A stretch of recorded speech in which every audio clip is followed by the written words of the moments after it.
2, 1.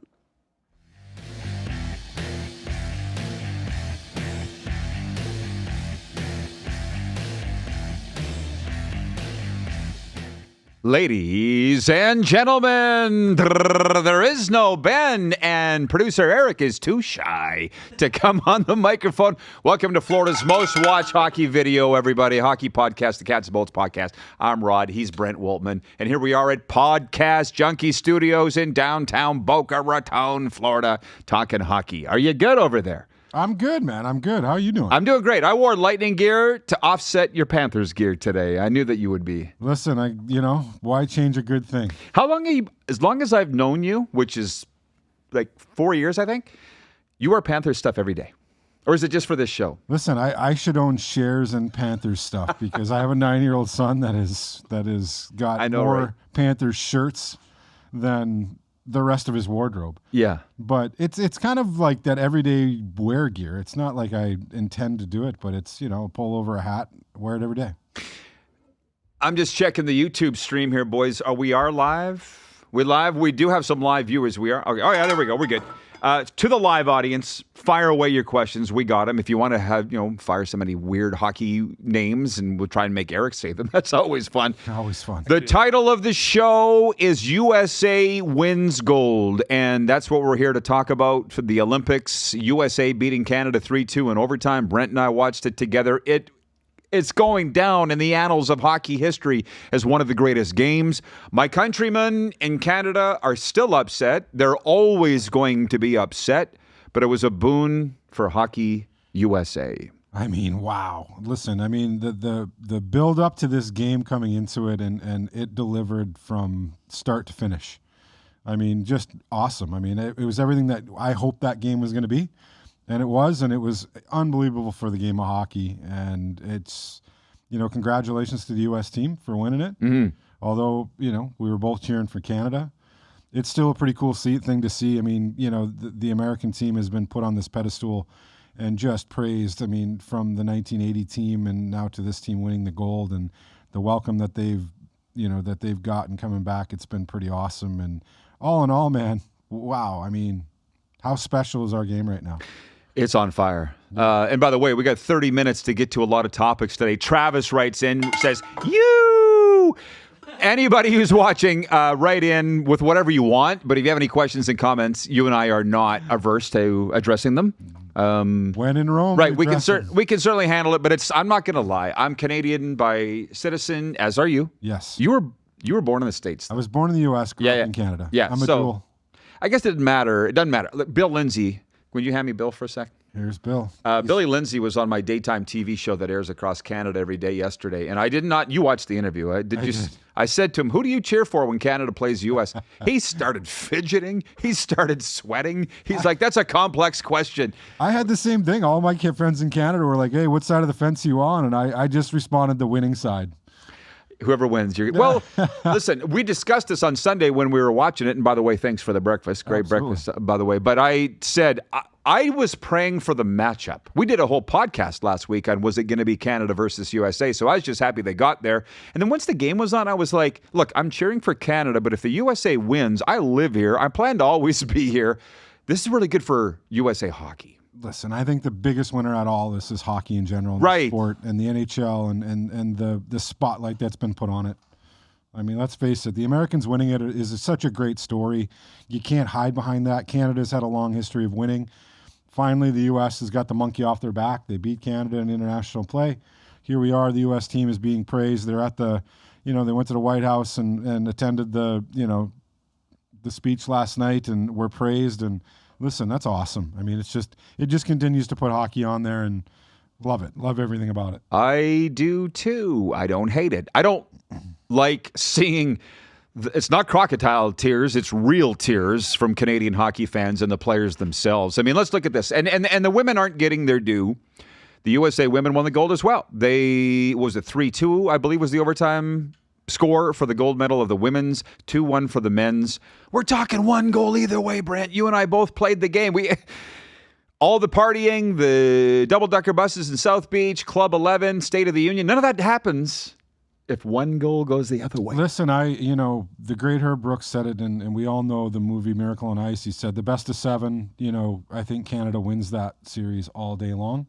But and for one game, anything can happen, and I think we all witnessed that, right? Canada both teams came out and played a huge game, and the goaltenders really stepped up. I mean, I think the Canadians outshot them something like 46-21. And, you go to a 3-on-3 overtime, and it's a coin flip, and away we go. Oh, wait, we're going to break the game now? So we're going to get real hockey talk? I haven't heard a lot of that. I've just heard bitching all week long. Listen, I think and I'll be quick and sweet about it. Every part of it, I loved every part of it. The only thing that I wasn't a huge fan of was settling at 3-on-3. I would have loved to see it go 20 minutes of 5-on-5. But at the end of the day, it's done. It's over. Everybody's going to remember that the U.S. won. They're not going to remember how they won. Well, you've been watching this show. Now you're part of it. This is not a fan show. No. This is not. So I can sit here and say this objectively about the Battle of Florida, about Canada versus USA. Nathan McKinnon of Team Canada basically said they were the better team. I'm like, can you just accept that you lost? Because the scoreboard says otherwise. And here's the thing. You, Nathan, missed a wide open net. McDavid was stymied on a breakaway by Connor Hellebuck. Macklin Celebrini was stymied on a breakaway by Connor Hellebuck. You whiffed on a 5-on-3. You left Jack Hughes uncovered in overtime. You didn't deserve to win. Other than the shots, that's the only thing in my mind that they dominated. Yeah, I mean, listen, I think that Canada badly outplayed them in the third period, and their goaltender hung in there and gave them a chance to win the hockey game, and they won the hockey game. I mean, hey, breathe in, breathe out, move on, Canada. I mean, fly the flags at half flag, do what you're going to do, but the Americans are Olympic champions, and you have 4 years to simmer on that, and we'll do it all again. Well, and I can't even... Now I'm like literally 50-50 or 51-49. I've been here long enough. I love it here. People seem to like me. I don't know why. And so the Americans, they're like... This feels like a second gold medal watching the Canadians cry over this. And I'm like, can you please stop crying? Because the Americans love it. Sore losers make winning more fun. I agree with that 100%. And yeah, you're always going to have those folks. But listen, it's the game of hockey. It's what makes it so special. Anything can happen on any given night, and we witnessed it firsthand. From M. Costin, watching on YouTube, says Coop's not getting enough blame. He's getting no blame. No. This is the head coach of Team Canada and the Tampa Bay Lightning, and I don't think he should get any blame at all. What would he get blamed for? He didn't leave Jack Hughes uncovered. He had his best players on the ice when the goal was scored. Imagine if he didn't. What could John Cooper have done differently? The roster makeup, I'm not the biggest fan of. I'd have had Connor Bedard on that instead of Tom Wilson. Instead of probably Sam Bennett. A pure goal scorer. To beat a goalie on the first shot is hard to do.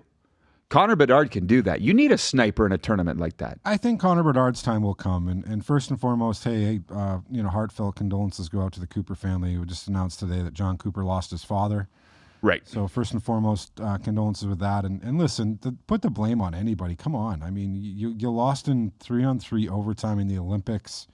And it was an incredible game that everybody will remember. I don't think your team played terrible at all. I think they had their opportunities to win the game, and the USA came out on top. They had another opportunity to win it, and they took advantage of that opportunity.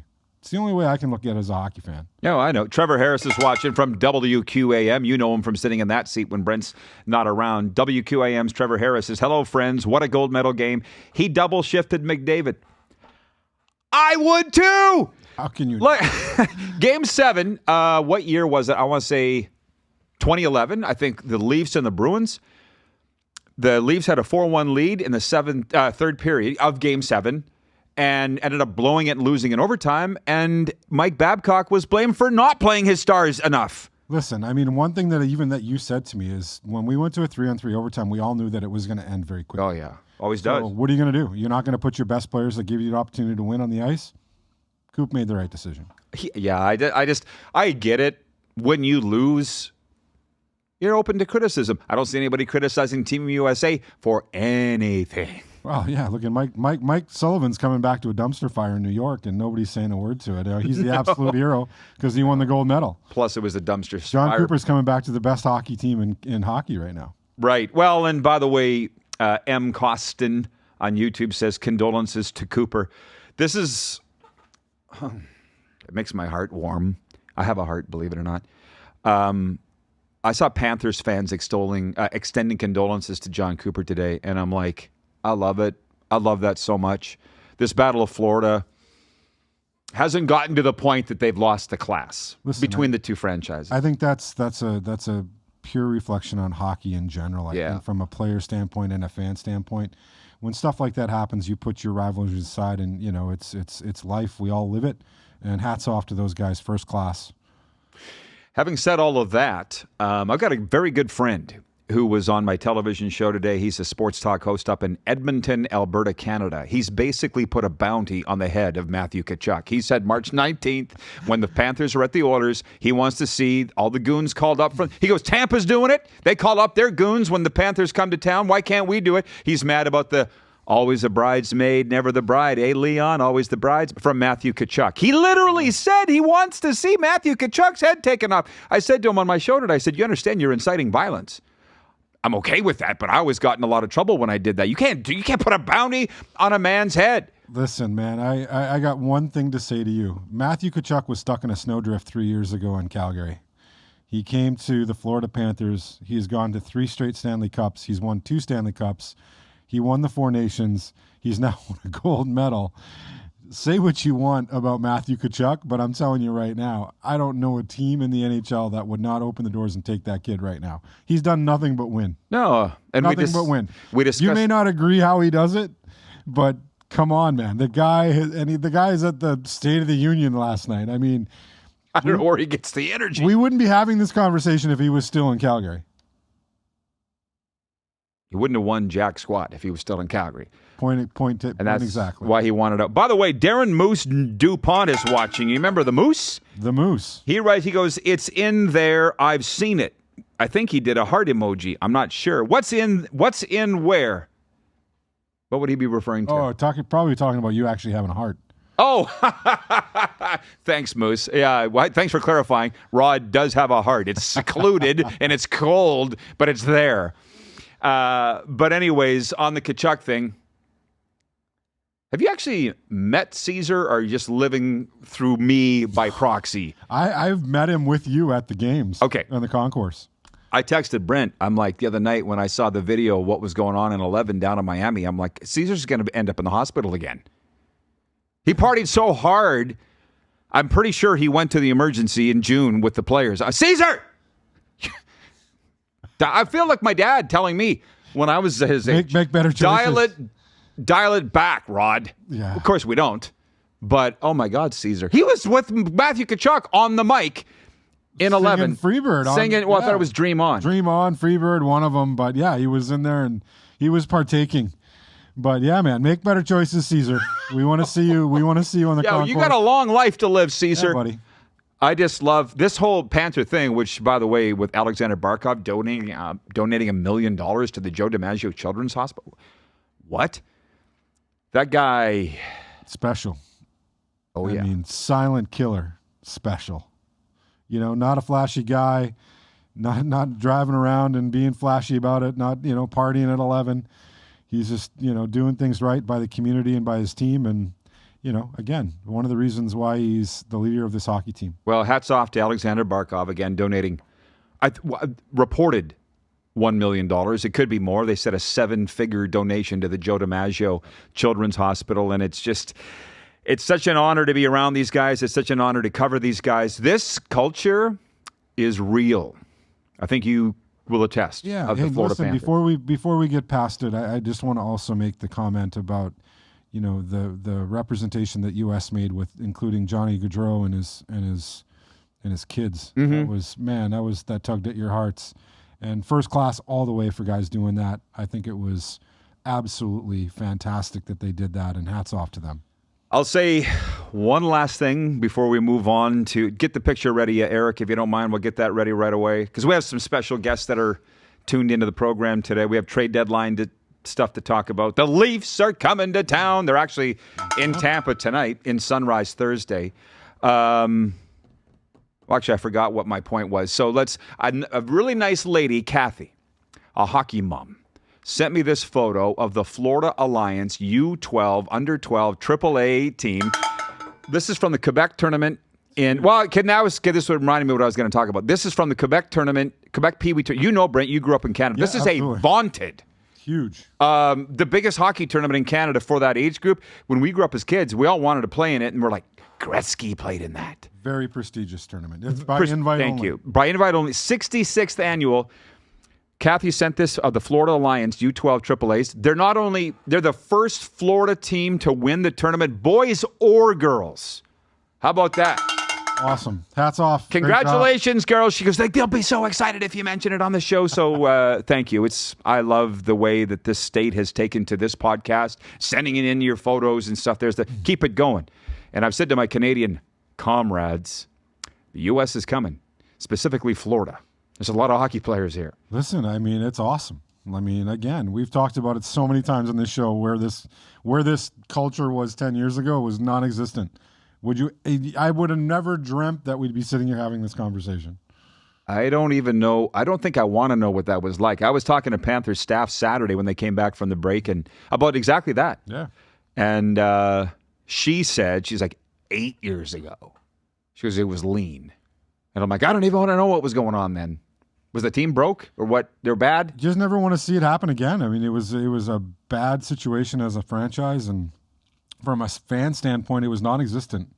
They weren't even on the map. I bet you if you pulled 1 in 20 fans in the U.S., they probably didn't even know we had a hockey team. Well, I have such a hard time believing that. I've been in here 5 years. And the games are sold out every game. But what I love is when I'm walking around, people stop me, want to tell me their fan stories of how bad it was. And I'll listen to it all day long. Well, I think we've outgrown that, and it's all about how great it is. Because even my son the other day, I said, hey, are we going to go to the Leafs game? And he says, Dad, I can't wait for the playoffs. The playoffs are so fun. Oh, yeah, exactly. Well, stop reading my diary. Lead right into that. Yeah. Well, I just want to say before that, because Brent and I grew up in the same place, believe it or not, in Canada. I would think you would agree. I'll only speak for myself, but we grew up learning of not only our own hockey heroes, but the U.S. 1980, Jim Craig, Mike Eruzione, Herb Brooks, the coach, Dave Christian, all those guys. That's just hockey lore. Yeah. And now I feel like, a lot of them were at the game because we saw it Sunday. I think they're happy to step aside, kind of like Bill Lindsay stepping aside for the Matthew Tkachuks now and the Bobs. But that's Matthew Tkachuk, as much as he is hated. He's probably the most hated sports figure in Canada right now. I don't think there's any doubt. He is. He's going to the Hall of Fame, bro. Memorial Cup, 2 Stanleys, gold medal, still going. 4 Nations. No, he didn't. No, he didn't. Lost 4 Nations. Canada won now. But hey, his career's not over yet. Yeah. But I said to the Canadians, hockey fans, if you're sick of him now, you better buy some big earplugs. No doubt. I mean, I saw them on, actually, Matthew and Brady had Mike Eruzione on their podcast, and Mike Eruzione basically told them, go win this thing so these people will stop talking about us. And, I think that torch has been handed. This team went and got the job done, and here we go. It'll be talked about for years to come. While I take a pause for the cause, we're brought to you in part by St. James Organic Brewed Tea, Brent's favorite iced tea in the world. Am I right? It's good stuff. It's one of my highlights of coming here every Wednesday. We get a little sip, and away we go. And Unbridled Weddings and Events in Wellington. If you're getting married in South Florida, look up Bree. Let her handle all the details, and you can relax. That's Unbridled Weddings and Events. And itixnow.com, our guy, Peter, I'll be seeing him at the Panthers game on Thursday night. Florida's #1 marketplace for reselling Panthers tickets is itixnow.com. Okay. Man, I'm kind of excited for hockey to be back in South Florida, aren't you? The Panthers? Yeah. I miss them. I'm bored with my time. Yeah, I was thinking about it yesterday. I mean, man, we haven't been to a game since the beginning of February. Ew. Now, I like the whole experience. I like it all. And like I say, the Leafs are here on Thursday. And the trade deadline, talk about sneaking up. It's next Friday. Yeah, here we go. So you go before your thoughts on that trade deadline. You know what? I mean, I don't know how many games they have between now and next Friday. Maybe 5 or 6 sound right? 5 or 6, somewhere in that neighborhood. And I think I'm with you. I think you see how this team comes out of the Olympic break. They have a huge test in front of them with Toronto. Toronto's owned them all year. So let's see what comes of that and how this team plays and reacts. I've seen a lot of potential trade player boards across social media, and I'm not seeing anything that really surprises me. I think the only name that I saw come up on that list was Evan Rodriguez from the Panthers. Ew. Did not see Bobrovsky anywhere. So listen, this Panthers team is so good, and you just hate to see that chemistry get, moved around due to injury. And if I'm sitting in that chair, and obviously I'm not by any means, but I really don't make too many changes. I mean, if any, unless it betters this team. And, if they make the playoffs and they get healthy, I think they have as good a chance as any team in this league right now to win it. And if they don't make the playoffs, they're coming back next season basically intact. So let's see what happens. Tampa Bay on that side of it, I don't see them making any change whatsoever. They will, though. You think? They're always active. Better is better is what I keep hearing. But if you have a team that's all bought in and they're clicking the way they're clicking and they're rolling, and they're just rolling, how do you change that up? We've won 5 in a row going into the game tonight against the Leafs there, which, by the way, here come the hockey girls from the Florida Lions. I see you, Andrea. I see you, Rocky Hockey Girl. And Kathy, they're all checking in. Congratulations on your big win up in Quebec City. Awesome job, girls. Yeah, Jason writes in, he says, Coop wanted Cirelli and Point. I don't blame him. You're talking about the roster. Yeah, that's a very good point. He wanted his guys. But again, it was a 1-goal game in overtime. We're not blaming Coop. And Jason is saying that. He says, don't blame him for wanting his guys. But back to this trade deadline. I'll open and close this on the Bob thing. Times have changed. I was raised old school. Like, I would like to go down to the rink and in those news conferences that we have and just say, Bob, would you be willing to be moved? But I don't think you can do that anymore. No. Those conversations are being had behind closed doors, right? But it's 1,000%. Yeah, but it's not for public. And I don't know the answer to that. I don't know whether Bob would be willing to be moved or not. I think I told you, he's got 2 kids, I think under the age of 3. Maybe he would like, if the Panthers were out of contention, he's like, oh, I would go to Vegas for a couple of months and chase a cup. I get a full night's sleep. That's how they think. They do. It's all they're about, humans. Yeah, it's all about the winning side of it, right? These guys, that too. That's their euphoria. They want to go out and they want to win championships. And look at the Brad Marchand's coming here. He came here because he wanted to win a Stanley Cup, and he accomplished that. So does Bob go somewhere because of that? I don't know. I just have a really hard time seeing it happen. Pierce writes in and says, if the Panthers move Bob, do you think that is a sign that they are throwing this season away? That's cart before the horse, or horse. Yeah, horse. They're going to trade Bob if the season's over. Exactly. If they don't come out hot in the next 5-6 games before the deadline, then they might trade Bob. But I want to. I don't think there's a team. I don't think they're. Yeah, that's Bob. Listen, Bob, I don't think there's a chance in hell that if the Florida Panthers are in contention of making the playoffs, that they're not going to want to go into the playoffs without Sergei. No. He's not going anywhere if they're in playoff contention in 2 weeks. He's not going anywhere, or in 10 days. But we have to understand, he's going to be a free agent this summer, and he's going to sign right back here. There's not one person that thinks Bob's going anywhere else. This is just for a couple of months, which I should point this out. If the Panthers do miss the playoffs, it's because of their injuries, and they're just overall tired. It's like what's going on in Winnipeg. I heard on NHL radio this morning, Gord Stellick saying this is a one-off. Yeah. All their big guys are signed long-term in Winnipeg. Same thing here. Yeah. Everybody's signed. Well, the key guys are signed long-term. This is not if they miss the playoffs, it's not the end of the world. Yeah, I think there's no panic whatsoever within this organization. I think, if they can get in, I think, again, if they get healthy, they have an opportunity like anybody else that's going to be in the playoffs to win it. And if they don't get healthy and they miss the playoffs, then you know what? It's reboot, get ready for next year, because you're going to come back, and I guarantee you're going to be a top 5 contender coming out of the gate. Well, I feel like I can say it now. Uh-oh. The day Barkov tore his knee you texted me and said, whoop, there goes the three-peat. Yeah. You stand by that? I mean, let's think about it. You missed Tkachuk half the year, Barkov for all of the year. Can you blame this team for struggling? I mean, it's not a matter of that. And listen, they've put their best foot forward. I mean, this team has come out and struggled week in and week out with half a roster.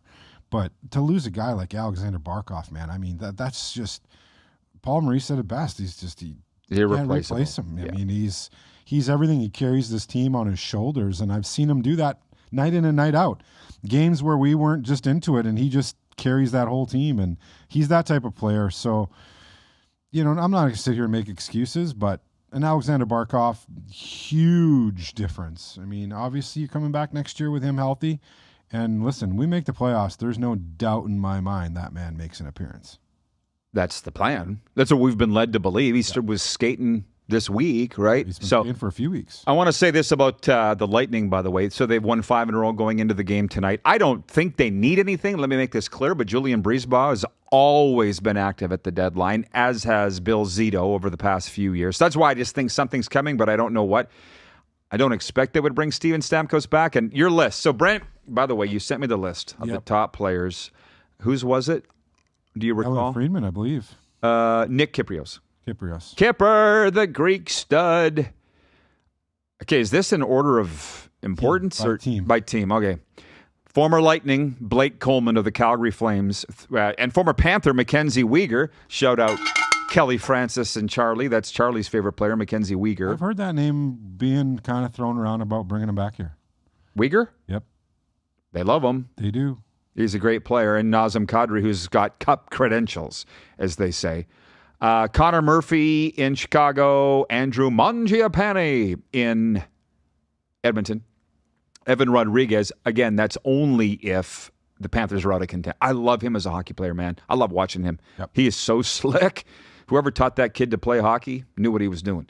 Jesper Wallstedt in Minnesota, Patrick Laine, Montreal, Jonathan Marchessault, Ryan O'Reilly in Nashville. They don't even have Stamkos' name on here. They're not even listing him as a potential. But other lists do.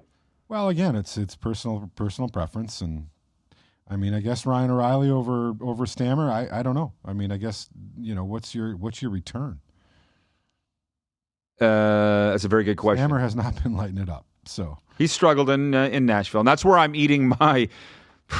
Maybe one day the Lightning people will stop rubbing it in my face that I picked them to miss the playoffs last year. Don't. Yeah. Won't do that again. Whoops. Dougie Hamilton in New Jersey. Braden Schneider with the New York Rangers, the pride of Prince Albert Sask.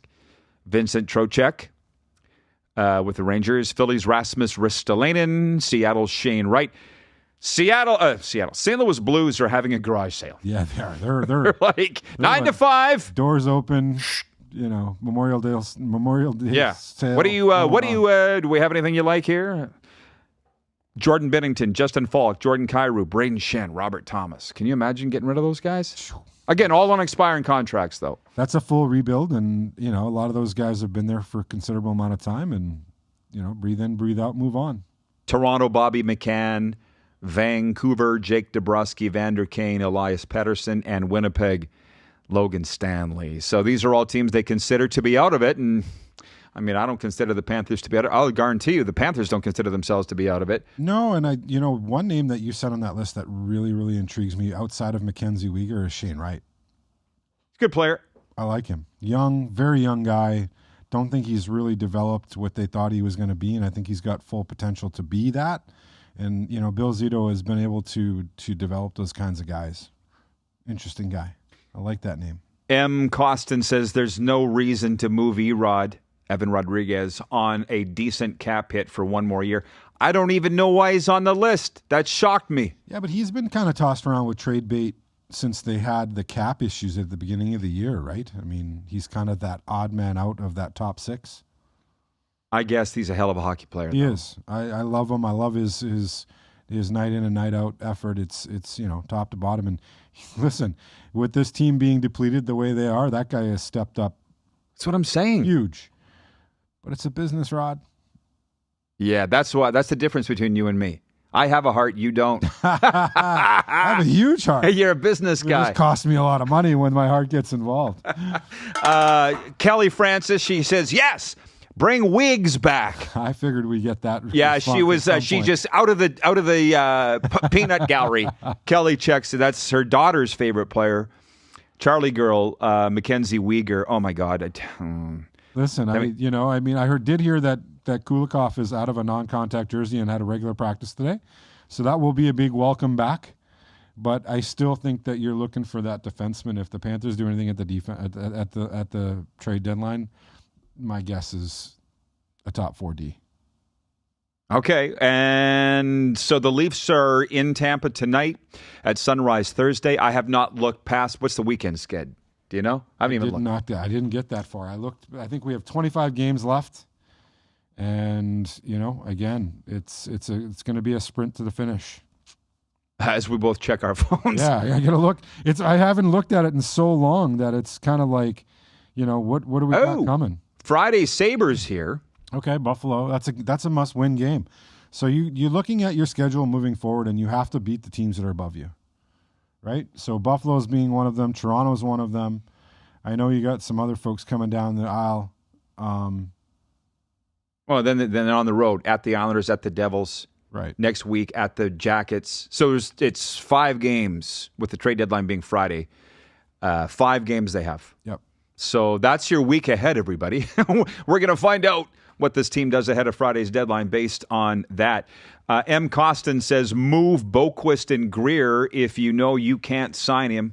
I love Greer. Hope he stays on a team-friendly deal. Another guy that stepped up with all the extra minutes and has had a career year. Bill has checked in from the Florida Panthers fans den over on the West Coast. Says, hello, everyone. Hey, Bill, you missed a lot. We've been talking about fallout from the Olympics, trade bait, what they're going to do with Bob. I appreciate you joining us. You might want to rewind. I hate to say this because the culture here is so great, but I think you can all see Tampa has their core. Just look at their power play. The Panthers have their core. And then there's the side dishes. To be honest, Lomberg would be a side dish. You know what I mean? On cheap deals. Gadjevich is back practicing. I don't think the Panthers are in the market for a cheap deal. I think they're in the market for, whether or not they're in the playoffs or not, to put a really strong push on. And, the side dish deals come throughout the summer with signings, free agents. I don't know. I just don't see the Panthers going out and adding any side dish. There's really no need to at this point. You guys see my mind. I'm thinking. I didn't fall asleep here. It's just that. I smell the sawdust burning. The fire alarm's about to go off. They're not going to wave the flag. They don't have it in them. Nah. Okay. Leading up to next Friday or just going the way the rest of the year, this team ain't going to tank it, right? That's not in their makeup. Nah. They're going to come out and compete every night. They're going to try to win the hockey games that they need to win. They're going to continue to try to get healthy. I mean, I think one of the biggest things out of this is all the players that came out of the Olympics, from what I understand, have all came out unscathed. So that's a win-win. They're going to continue to push, and if they can make it happen, again, guys, this is a team that 3 years ago, made the playoffs in the last game of the season and made a Stanley Cup run. And I fully expect that to be the intention, is to make a push to make the playoffs. Whether it comes down to the last game or not, they're going to be there. They're going to go out. They're going to compete hard. Tampa Bay, God, man, they're just going to keep rolling. They're going to get Cirelli back. They're going to get Points back tonight. Hedman's back tonight. Right. So they're healthy, and they're going to be looking to keep up that momentum. And, man, they're just a fun hockey team to watch. Well, I think the Panthers fans love the business shout-outs that we drop on this show every week. But you know what? If the Panthers miss the playoffs or don't make it and don't go that far, you know what I'm saying? We're going to have a lot of road trips over to Tampa Bay. What is it, Blackbeards? Bluebeards? No, Hat Tricks? No. The barbecue place we stop at halfway. Oh, Blackburns. Blackburns You're going to be getting a lot of shout-outs. It's Lakeland, isn't it? It's like Eagle something, in that neighborhood. But, phenomenal. We found that by mistake. Get our stools ready at Blackburn's Barbecue. Halfway, or not, about 70% of the way between South Florida and Tampa Bay. So shout out to my guy Todd Ostra. He was the one that sent us there. So Big Todd is a regular at Blackburns. Florida Panthers fan den, that's Bill, says Toronto Asterisk. Listen, the Leafs, I get annoyed with the Leafs. I don't even really like talking about the Leafs. The Leafs annoy me. I can say it here. I don't say it on my TV show because that's... You get burned to the stake. Anchored out of Toronto. I don't... But it's just, they come here. We get squeezed out of the press box. It's a three-ring circus everywhere they go. They haven't won a Stanley Cup since 1967. And they're the most... Next to the Dallas Cowboys, they're the most overhyped...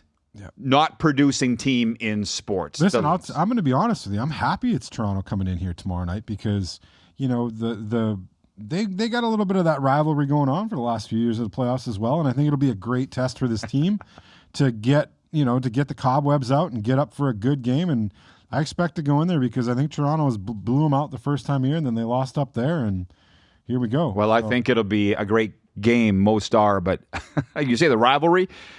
One side needs to win a little bit, and the rivalry, the Leafs haven't done that. No, but in the playoffs, I mean, there was some bitter war, and there was no love lost between either team. So I think this is a great test for this Panther team coming in here tomorrow night to beat them. And, you know, hopefully they go into Tampa tonight and get beat up, and they come in here and we come out with a win. That's what we need. Which is probably going to happen. I'm also interested to see how the partying plays into Austin Matthews, Tkachuk, because I'll be honest, I'm watching the video from 11 the other night going, this just looks exhausting. Yeah. I've lived it. I saw a video of the Hughes brothers, I think, on Good Morning America.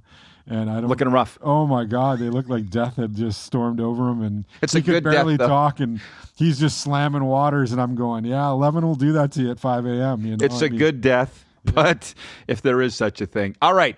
That's it. Everybody, thanks for checking in. Thanks again to the Florida Lions, and congratulations to the U12 AAA girls for winning the Quebec Pee Wee tournament. We're also the official hockey podcast of the Florida Gulf Coast University hockey team, I found out. So they love us over there. So we got to make some West Coast trips in ahead. But we'll see you at the rink. Come up and say hi.